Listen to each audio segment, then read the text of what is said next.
And welcome back to the channel बच्चों। I M Neha Singh और आज हम लोग बात करने वाले हैं लॉरेंस कर्व की, यानी कि हमारा chapter number measure of dispersion class 11 statistics हमारा ख़त्म होने पे आ गया है। ये है मेजर्स ऑफ डिस्पर्जन का लास्ट टॉपिक। वैसे एग्जाम पॉइंट ऑफ व्यू से ये वाला टॉपिक बिकॉज ऑफ एमसीक्यूज अब इतना इम्पॉर्टेंट नहीं रह जाता। इसका जो कर्व है, इसका जो कर्व का कंस्ट्रक्शन है वो इतना इम्पॉर्टेंट नहीं रह जाता, लेकिन इसकी theory again fill in the blanks या एमसीक्यूज में आ सकती है। और इसके अलावा अगर आप फर्स्ट ईयर में जाओगे ग्रेजुएशन की तो मे बी ये टॉपिक किसी ना किसी बच्चे को आएगा, तो फिर ऐसा ना हो कि आपको पता ही नहीं रहे कि क्या था। इसीलिए आपको इस टॉपिक के बारे में जानना है। छोटा सा टॉपिक है, इजी टॉपिक है, फटाफट से समझेंगे और आज के हमारे मेजर्स ऑफ डिस्पर्जन के चैप्टर को ख़त्म करेंगे। और चैप्टर जैसे कि ख़त्म होने पे आ गया है, तो जैसे कि मैंने आपको प्रॉमिस किया था कि चैप्टर के ख़त्म होने पे आपको फॉर्मूला की पीडीएफ मैं ज़रूर प्रोवाइड कराऊंगी, तो वो मैंने अपना प्रॉमिस पूरा किया है। इस वीडियो की डिस्क्रिप्शन में आपको लिंक मिल जाएगा।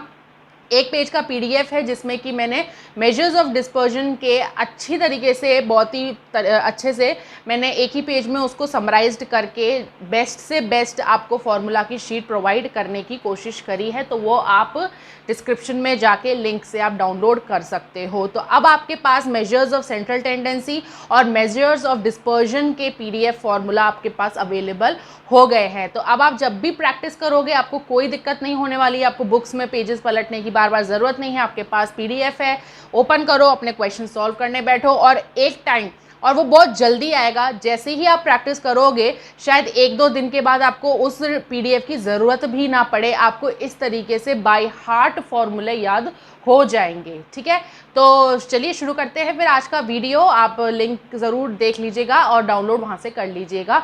तो मेरी वीडियो में आज के टॉपिक को समझने के लिए एंड तक बने रहें, और अगर अभी तक सब्सक्राइब नहीं किया है चैनल को तो सब्सक्राइब ज़रूर कर लें। तो लॉरेंस कर्व क्या होता है? हमने जो इतने सारे न्यूमेरिकल्स पढ़े, मीन डेविएशन, क्वार्टाइल डेविएशन, उसमें हम क्या पता लगा रहे थे? हम ये पता लगा रहे थे कि हमारा जो डेटा है वो कितना ज़्यादा डिस्पर्स्ड है, कितना ज़्यादा उसमें वेरिएबिलिटी है, कितना ज़्यादा वो अरिथमेटिक एवरेज से कितना वो अलग है, कितना ज़्यादा फैला हुआ है। यही तो डिस्पर्जन का नाम है ना। डिस्पर्जन का मतलब क्या है कि जो डेटा है वो कितना ज़्यादा फैला हुआ है, कितने ज़्यादा कम स्पेस में, यानी कि आसपास ही उसका डेटा है, हमारे अरिथमेटिक एवरेज के आसपास ही घूम रहा है, या उसमें बहुत ही ज़्यादा डाइवर्सिफिकेशन है, या फिर उसमें बहुत ही ज़्यादा वेरिएबिलिटी है, या फिर वो बहुत ही कम या ज़्यादा स्टेबिलिटी है उसमें। यही तो हम पता लगाते थे। अब तो उसी डेटा को अगर हम ग्राफिकल में दिखाना चाहें, उसी डिस्पर्जन को हम ग्राफिक फॉर्म में अगर दिखाना चाहें तो उसको हम बोल देते हैं लॉरेंस कर्व। ठीक है, जो कि हमने अभी तक न्यूमेरिकल डेटा हमने जो पढ़ा है उसी को अगर हमें ग्राफिकल फॉर्म में प्रेजेंट करना हो तो उसको हम बोल देते हैं लॉरेंस कर्व। सिंपल। ठीक है, अ graphic method of studying measures studying dispersion, यानी कि हमें डिस्पर्जन कितना, हमारा डेटा हमारे अरिथमेटिक एवरेज से कितना ज़्यादा डिस्पर्स है, ये हमें एक रफ आइडिया लॉरेंस कर्व देता है। ठीक है, इसका जो ये it was derived by doctor Max O Lorenz, doctor Max O Lorenz, क्योंकि इनका नाम है, इन्हीं के नाम से ही ये कर्व का भी नाम पड़ा है। ठीक है, तो ये इंपॉर्टेंट है। डॉक्टर मैक्स ओ लॉरेंस ने ये मेथड जो है, ये कर्व वाला जो मेथड है ये डिराइव किया था, ये इन्होंने ही ये इसके बारे में बताया था। तो सबसे पहले ये किसने क्यों यूज़ होता था? It was used to measure inequalities of income and wealth in society, यानी कि पहले जब सबसे पहले मैक्स ओ लॉरेंस ने ये मेथड यूज़ किया था तो उन्होंने क्या बताने के लिए यूज़ किया था कि इनकम और वेल्थ में कि कितनी इनइक्वालिटीज़ है एक सोसाइटी में, यानी कि कितना ज़्यादा रिच और पुअर में कितना ज़्यादा अंतर है, यानी कि जो डिस्ट्रीब्यूशन ऑफ इनकम है किसी भी इकोनॉमी की वो कितनी ज़्यादा डाइवर्सिफाइड है, आपस में कितनी ज़्यादा अलग है। ठीक है, तो ये चीज़ जो डॉक्टर मैक्स ओ लॉरेंस है वो चीज़ इससे पता करी थी। उसके बाद आज के ज़माने में nowadays it is used to study the distribution of profit, wages, turnover etcetera, यानी कि पहले जब वो पहली बार लॉरेंस कर्व का जब इस्तेमाल हुआ था वो हुआ था इनइक्वालिटीज़ बताने के लिए इनकम और वेल्थ में किसी भी इकोनॉमी में, लेकिन अब हम इसको यूज़ करते हैं डिस्ट्रीब्यूशन ऑफ प्रॉफिट वेजेस, यानी कि जब किसी पार्टनर्स में हैं तो उसमें जो प्रॉफिट है वो किस तरीके से डिस्ट्रीब्यूट होगा, वेजेस हैं वो किस तरीके से दिए जाएंगे, आपस में जो एक दूसरे वर्कर्स हैं उनमें कितना वेजेस का कितना डिफरेंस रखना चाहिए, ठीक है। टर्नओवर जो है, जो पहले हमारा टर्नओवर था अब वाले टर्नओवर में कितना डिफरेंस आया है, ठीक है। तो ये कंपैरिजन बेसिकली जो हमारा लॉरेंस कर्व है वो कंपैरिजन में हमारा काम आता है कि किसी भी दो या दो से ज़्यादा जो सीरीज़ हैं उनमें कंपैरिजन करने के लॉरेंस कर्व बहुत ही ज़्यादा हेल्पफुल होता है, क्योंकि एक इजी सा फॉर्मेट हो गया, आपको सामने ही रखा हुआ आपको कर्व दिखेगा। अगर कोई चीज़ आपके सामने इस तरीके से प्रेजेंट है, ठीक है, तो आप आराम से बता सकते हो जस्ट देख के ही कि कौन सा ज़्यादा वेरिएबल है, कौन सा ज़्यादा हमारा कम वेरिएबल है। तो ठीक है, तो यही होता है इसमें कि हमें ग्राफिकली हमें इजीली पता कर सकते हैं कि कौन सा सीरीज़ जो है, जैसे मैंने कि हमने पढ़ा था वेरिएशन वाले टॉपिक में, हमने 2 बैट्समैन थे, उनकी परफॉर्मेंस हम देख रहे थे कि कौन सा ज़्यादा स्टेबल है, कौन सा ज़्यादा रिलायबल है बैट्समैन। तो वही चीज़ अगर हम ग्राफिकल फॉर्म में लेके आ जाएं तो बहुत ज़्यादा आसान हो जाएगा, एक बार के जस्ट देखने से ही हमें मालूम चल जाएगा कि कौन सा बैट्समैन ज़्यादा रिलायबल है, ठीक है। तो यही काम होता है लॉरेंस कर्व का। फटाफट से इसके मेरिट्स और डीमेरिट्स भी देख लेते हैं छोटे छोटे। तो मेरिट्स क्या है लॉरेंस कर्व के? Rough idea of extent of dispersion, यानी कि लॉरेंस कर्व एक रफ आइडिया हमें देता है कि जो डेटा है वो कितना ज़्यादा डिस्पर्स है, कितना ज़्यादा अरिथमेटिक एवरेज से कितना ज़्यादा अलग है, कितना ज़्यादा इसमें जो हमारा डेटा है वो कितना इसमें वेरिएबिलिटी या स्टेबिलिटी है। तो एक रफ आइडिया वो हमें दे देता है, ठीक है। इजी टू कंपेयर 2 और मोर सीरीज, जो कि हमने अभी समझा कि लॉरेंस कर्व बेसिकली हमारा काम आता है कंपैरिजन में, 2 या 2 से अधिक सीरीज को कंपेयर करने में हमारा लॉरेंस कर्व काम आता है। तो ईजी हो जाता है कंपैरिजन, क्योंकि जस्ट देखने भर से ही हमें मालूम चल जाता है कि कौन सा सीरीज ज़्यादा वेरिएबल है, कौन सा बैट्समैन ज़्यादा रिलायबल है, कौन सा क्लास का सेक्शन जो है उनकी जो परफॉर्मेंस है वो ऑन एन एवरेज चल रही है, कोई बहुत ज़्यादा एकदम से बहुत अच्छा कभी किसी ईयर में रिजल्ट नहीं दिया, कभी किसी ईयर में बहुत ही बेकार नहीं दिया, एक एवरेज ऑन एन एवरेज बहुत अच्छा स्टेबल इनका परफॉर्मेंस चल रहा है वो पता चल जाता है, ठीक है। और इसी से रिलेटेड हमारे डीमेरिट्स क्या हैं? Does not provide any numerical data on the variability. हमें ग्राफ तो मालूम चल जाता है, हमें देखने भर से तो मालूम चल जाता है, क्योंकि यहाँ पर लिखा था एक रफ आइडिया देता है, लेकिन एकदम एग्जैक्ट नहीं होता है।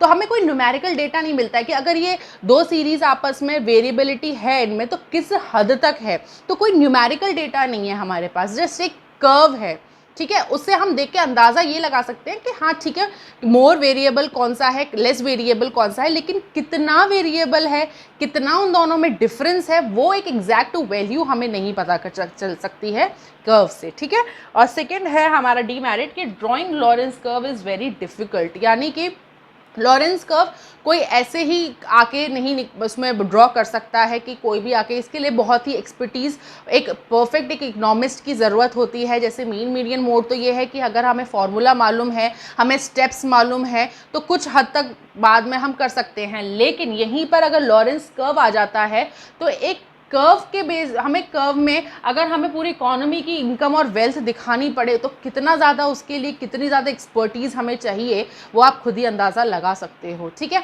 तो यही है कि 2 इसमें डीमेरिट है कि एक तो हो गया कि एक तो परफेक्ट न्यूमेरिकल डेटा हमें नहीं देता है, दूसरा हो गया कि लॉरेंस कर्व डिफ़िकल्ट होता है बनाना, ठीक है। अब हम क्या समझेंगे? अब हम इसका कंस्ट्रक्शन समझेंगे, लेकिन अब हम कंस्ट्रक्शन कैसे समझेंगे? बुक में बहुत सारे उसके स्टेप्स गिवन हैं, ठीक है। अगर स्टेप्स ही से हमें लॉरेंस कर्व बनाना समझ में आ जाता तो आप यहाँ वीडियो देखने क्या करने आते, आप बुक से ही नहीं समझ लेते। तो इसीलिए मैं आपको स्टेप्स लिख के नहीं कंस्ट्रक्ट करवाऊंगी, मैं कंस्ट्रक्ट करवाऊंगी और उससे से आप अपने स्टेप्स जो है वो आप अपने आप ही बना सकते हो, ठीक है। तो फटाफट से देख लेते हैं कि लॉरेंस कर्व को हम कंस्ट्रक्ट कैसे करते हैं। अब हम यहाँ पर देख लेते हैं एक क्वेश्चन, ये है हमारा कंटिन्यूस सीरीज़ का एक क्वेश्चन, जिससे फिर हम फर्दर निकालेंगे हमारा लॉरेंस कर्व और हम देखेंगे कि हमारा डेटा कितना ज़्यादा वेरिएबल है या कितना ज़्यादा स्टेबल है, ठीक है। तो इसमें हमने क्या दे रखा है, क्लास इंटरवल है। तो क्लास इंटरवल में हमने पहले भी सीखा है, कोई भी सॉल्यूशन निकालने से पहले क्लास इंटरवल का हम मिड वैल्यू निकाल लेते हैं, ठीक है। तो इसके अकॉर्डिंगली मिड वैल्यू हमारा आ जाएगा 515। अब मैं दोबारा से मिड वैल्यू निकालना नहीं सिखा रही हूँ, क्योंकि हमने ऑलरेडी काफ़ी वीडियोज़ में काफ़ी बार हमने मिड वैल्यूज़ निकालना सीख लिया है, ठीक है। अब हमारा ये तो हो गया फर्स्ट स्टेप, ठीक है। अब ये स्टेप भी याद रखना, स्टेप भी आपको साथ के साथ हो जाएंगे और आपको क्वेश्चन भी आपका कंप्लीट हो जाएगा, ठीक है। तो सबसे पहला स्टेप हम निकालेंगे कि हम मिड वैल्यू निकाल लेंगे हमारे क्लास इंटरवल की। सेकंड स्टेप क्या होगा, हमने क्यूमुलेटिव फ्रीक्वेंसी निकालना सीखा था, बिल्कुल सीखा था। तो अब हम क्या करते थे, हम फ्रीक्वेंसी में से क्यूमुलेटिव फ्रीक्वेंसी उसका निकालते थे। अब हम यहाँ पर भी हमें क्यूमुलेटिव फ्रीक्वेंसी निकालनी है, लेकिन दोनों ही सीरीज़ की। m जो है हमारा मिड वैल्यू एक तरीके से x ही तो हम लेके चलते हैं, तो हमें आइटम और हमें फ्रीक्वेंसी, ऑब्जर्वेशन और फ्रीक्वेंसी दोनों का ही यहाँ पर क्यूमुलेटिव्स निकालने हैं, ठीक है। तो सबसे पहले हम निकाल लेते हैं क्यूमुलेटिव फ्रीक्वेंसी ऑफ x, यानी कि m और v, यानी मिड वैल्यू के हम यहाँ पर निकाल रहे हैं, ठीक है। तो कैसे निकालते हैं, पहला तो एज इट इज़ आ जाएगा, उसके बाद प्लस, तो ये आ जाएगा 20, उसके बाद प्लस, तो दिस विल बी 45, प्लस 35 तो आ जाएगा हमारा 10 और 8 एंड प्लस, तो ये आ जाएगा 125, ठीक है। तो हमारा मिड वैल्यू का क्यूमुलेटिव फ्रीक्वेंसी आ गया है। अब हम निकालेंगे हमारा क्यूमुलेटिव फ्रीक्वेंसी ऑफ f, यानी कि फ्रीक्वेंसी बेसिकली। तो पहला आ जाएगा 4 as it is, 4 plus 5 will be 9, 9 plus 7 will be 16, 16 plus 5 will be 21 and 21 plus 4 will be 25। Simple, यहाँ तक कुछ भी ऐसा नया काम हमने नहीं किया है, ठीक है। अब हम क्या करेंगे, अब हमें इन सब चीज़ों से कोई काम नहीं है, अब हमें काम है क्यूमुलेटिव फ्रीक्वेंसीज जो हमने निकाली है, क्यूमुलेटिव्स जो हमने निकाले हैं दोनों के, उनसे अब हम क्या करेंगे, इन दोनों का ही परसेंट यहाँ पर निकालेंगे, ठीक है। तो cumulative of M V percent, ठीक है, percent of cumulative of F, ठीक है। तो आपका पहला स्टेप क्या था, मिड वैल्यू निकालना। सेकंड वाला स्टेप क्या है, क्यू, दोनों ही सीरीज़ की, दोनों ही हमारे फ्रीक्वेंसी और ऑब्जर्वेशन के क्यूमुलेटिव्स निकालना। अब हमारा थर्ड स्टेप क्या आ गया, क्यूमुलेटिव्स के हमें परसेंटेज निकालने हैं, ठीक है।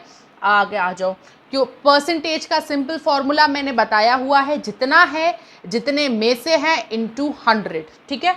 तो जितना है जितने में से है, क्योंकि हमने ये पहले भी देखा है कि जो हमारा लास्ट में आता है वो पूरे सीरीज़ का टोटल ही होता है, ठीक है। तो इतने में से है इनटू 100, तो ये इसको सॉल्व कर लेंगे, तो ये आपका आ गया 5 1 ज़ा 5, 5 2 ज़ा 10, 5 5 ज़ा 25, देन 4, तो पहला आ गया 4, ठीक है। फिर हमारा है 20/125 इंटू 100, 5 4 ज़ा 20, 5 2 ज़ा 10, 5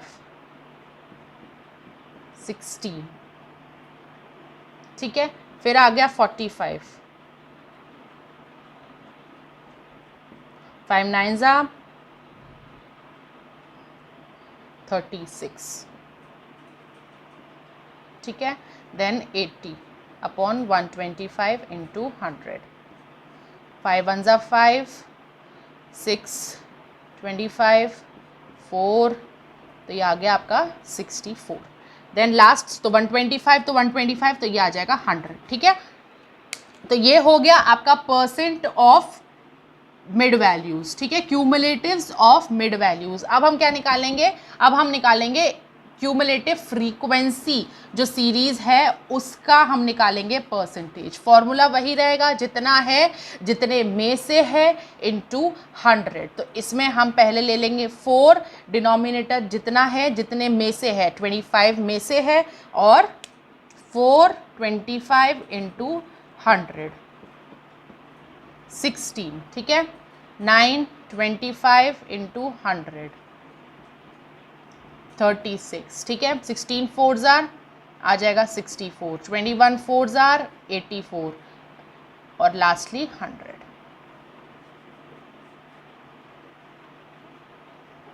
ठीक है। अब हमारा स्टेप यहाँ तक कंप्लीट हो गया। अब हमें इन सब से कोई लेना देना नहीं है, अब हमें जो ग्राफ है वो इधर से बनाएंगे, ठीक है। ग्राफ जो है हमारा सिर्फ और सिर्फ इन दो वैल्यू से ही बनेगा। अब जितने डेटा की ज़रूरत थी सिर्फ मैंने वहीं यहाँ पर रखा है, बाद बाकी मैंने सारा हटा दिया है और अपना आराम से लॉरेंस कर्व जो है उसको अच्छी सी स्पेस देके समझेंगे, ठीक है। यहाँ तक के हमारे स्टेप कंप्लीट हो गए। अब हमारा स्टेप आगे बढ़ेगा, हम ग्राफ बनाएंगे, ठीक है। ग्राफ तो हमें यहाँ तक आता ही है, एक्स एक्सिस वाई एक्सिस, ठीक है। यहाँ पर हम आ जाएगा, हमारा x वाला जो डेटा होगा वो आ जाएगा, यहाँ पर y वाला जो डेटा होगा वो आ जाएगा, ठीक है। y वाला मतलब सॉरी फ्रीक्वेंसी वाला जो डेटा होगा वो यहाँ पर हम दिखाएंगे। यहाँ पर हमारी फ्रीक्वेंसीज आ जाएंगी अब, ठीक है।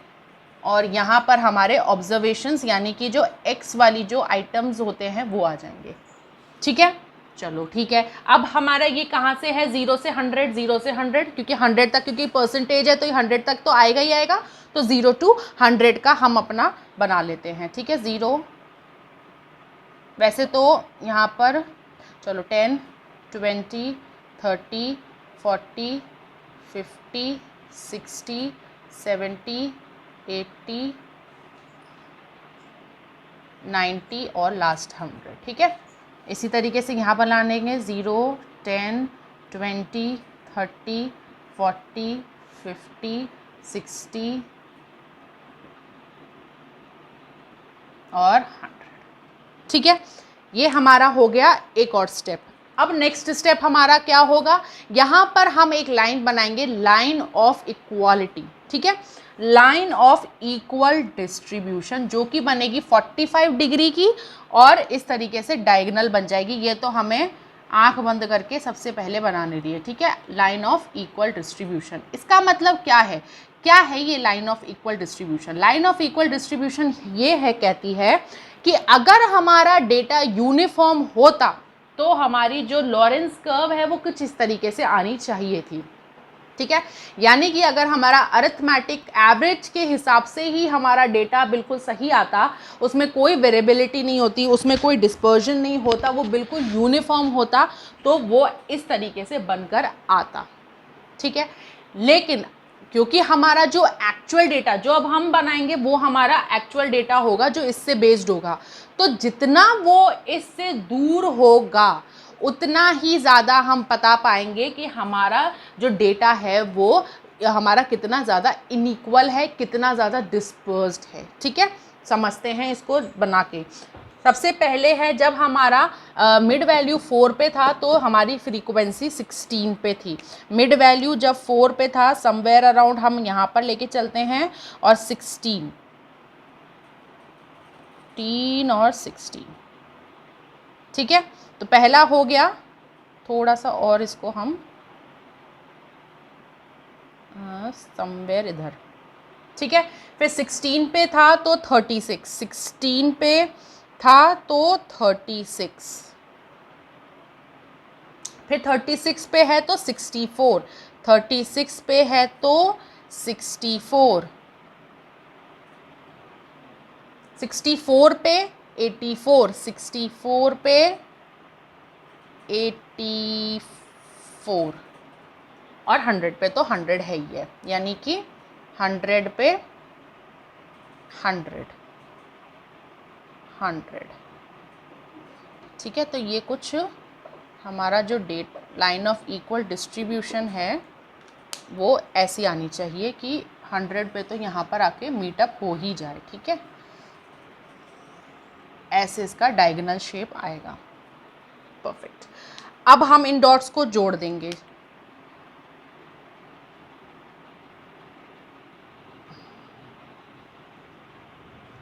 ये हो गया हमारा लॉरेंस कर्व।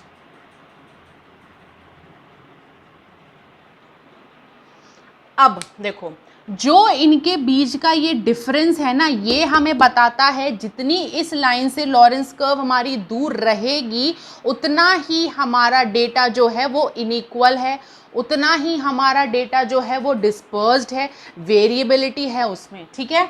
तो ये लॉरेंस कर्व इससे हमें ये बता पा रहा है, हमें ये देख पा रहे हैं कि हमारा जो एक्चुअल में अगर हमारा डेटा यूनिफॉर्म होता तो वो ये होता, लेकिन हमारा एक्चुअल डेटा जो है वो ये है, यानी कि यहाँ पर डिफरेंस है। तो जितना ये अलग है, जितना ये दूर है हमारी इक्वल डिस्ट्रीब्यूशन लाइन से, उतना ही यानी हमारा डेटा जो है वो वेरिएबल है, डिस्पर्स्ड है, इनइक्वल है। ठीक है, अब इसी जगह अगर हमें दो सीरीज गिवन हो, यानी कि यहाँ पर हमें एक और फ्रीक्वेंसी गिवन होती है, तो उसी से रिलेटेड हमारा आगे बन जाएगा। अब चाहे तो वो इस तरह के, अगर हमारा वो दूसरी वाली लाइन अगर ऐसे आती है तो हम उससे हम कंपेयर कर पाएंगे कि हाँ डिस्पर्स ज़रूर है, लेकिन ये वाली सीरीज़ जो है वो कहीं ना कहीं कम स्टेबल, कम हमारी सॉरी मोर स्टेबल है, हमारी कम वेरिएबल है। ठीक है, तो ये वाली सीरीज़ हम बता पाएंगे कि वो कम हमारी वेरिएबल है, उसमें जो इनइक्वालिटी है वो इसके कंपैरिजन में कम है। ठीक है, तो इस तरीके से हम उसको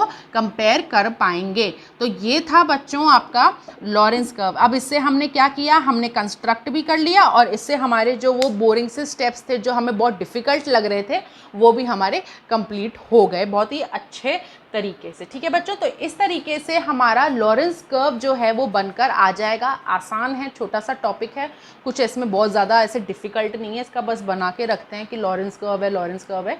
ठीक है, तो ये हो गया बच्चों आपका लॉरेंस कर्व। आई होप आपको आज की वीडियो अच्छी लगी हो, हेल्पफुल लगी हो। तो जल्दी से इस वीडियो को लाइक करें, शेयर करें, कमेंट करें और सब्सक्राइब ज़रूर करें मेरे चैनल को। और अपना जो फॉर्मूले का PDF है वो ज़रूर देख लेना डिस्क्रिप्शन में। ठीक है, तो अब हम मिलते हैं अपनी नेक्स्ट वीडियो में नए चैप्टर के संग, चैप्टर नंबर 11 और उसके बाद चैप्टर नंबर 12, और हमारी स्टैटिस्टिक्स जो है क्लास 11th की वो कंप्लीट हो जाएगी। ठीक है, तो तब तक अपना ध्यान रखें, अपने परिवार वालों का ध्यान रखें और इसी तरीके से मेरे चैनल, मेरे वीडियोज़ के संग अपना साथ बनाकर चलें। Thank you so much.